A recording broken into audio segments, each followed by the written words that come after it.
Kaya sinasabi ko lang sa iyo eh.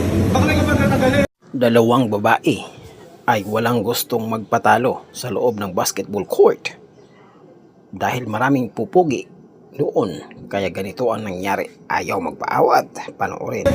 Baka nakasalanan ko ulan. Hindi ko dati nakasalanan. Ano problema mo? Ano pinapayaran mo ka? Sinabi ko lang na pwedeng malinisan na. Linisin mo. Papayaran mo sa.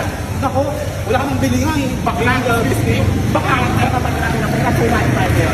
Ba't ang mag-sumahin sa'yo? Ano naman ang kayo mga mo? Baka lang pala. Nagagalit ka sa ako kasi nagsasabi lang. Bakit ako pinag-sumahin mo? Ba't ako inainom mo? Bakit lang? Wala nang pinag-aman. Moms, baka makita ko masapak tayo. Wala ko makita ko mag... Hello? Wala. Wala pa. Ibo ko mo eh. Asa na ba isa? Mahal, hindi ko kayo makatapos sa pera na. Ang sinasabi ko bakit ako may bawal na. Kung may pagbawa wala. Ayun sa sabi sa pera. Let's go. Pero kung wala kang pera, wala kang pera talaga. Dito ka dyan. Dito tayo. Wala. Ako dyan. Pero hindi ka natin.